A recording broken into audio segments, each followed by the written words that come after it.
আজ আপনাদেরকে এমন একটি মেসেজ দিব যেটি শুনলে আপনিও হতভম্ব হয়ে যাবেন। ঘটনাটি ইতিমধ্যে অনেকেই জানেন। সেটি হচ্ছে সম্প্রতি প্রকাশিত হওয়া আল্লাহ মেহেরবান গানের ভিডিও নিয়ে। দুই দেশের যৌথ প্রযোজনায় বস 2 মুভির এই গানে খুবই আবেদনময়ী ও খোলামেলা পোশাকে নেচেছেন বাংলাদেশি অভিনেত্রী নুসরাত ফারিয়া। তিনি জন্মগত সূত্রে একজন মুসলিম। এই গানটি দেখার পর ওনার ধর্ম নিয়ে প্রশ্ন জাগে, তিনি আসলে কি মুসলিম? কারণ কোনো মুসলিম কখনোই পারবে না আল্লাহ মেহেরবান শিরোনাম দিয়ে নগ্ন হয়ে নাচতে। গানটির কথাগুলো এরকম: খুদার দরবারে চাইলে সব পাবে, সে যে পাশে আছে তোর, আল্লাহ মেহেরবান আল্লাহ মেহেরবান। অন্যদিকে এই গানটিতে জিতকে পরানো হয়েছে শালীন পোশাক। এসবের মানে কি? চলুন গানটির কিছু অংশ দেখে আসে, তাহলে আপনারাই বুঝবেন আসলে কি চলছে এসব।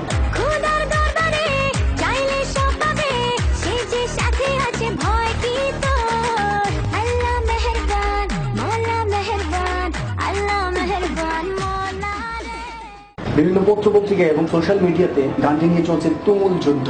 কেউ কেউ বলছে গানটি ডিলিট করে দেওয়ার জন্য, ইউটিউব থেকে নামিয়ে দেওয়ার জন্য, কেউ কেউ বলছে সেন্সর বোর্ড থেকে মুভিটাকে আটকিয়ে দেওয়ার জন্য। আমরা বলবো বিধর্মীদের এসব ভণ্ডামি বন্ধ করার জন্য।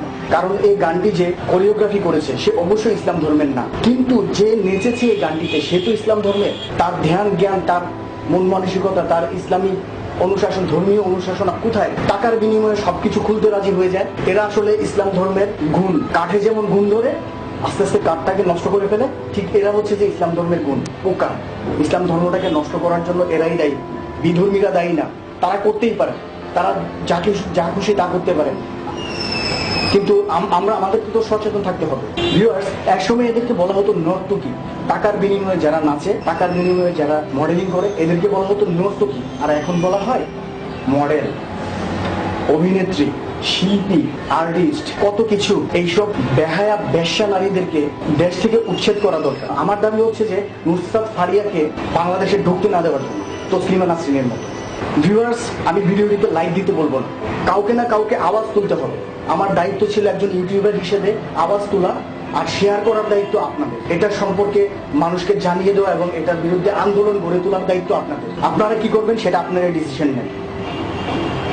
বিদায়।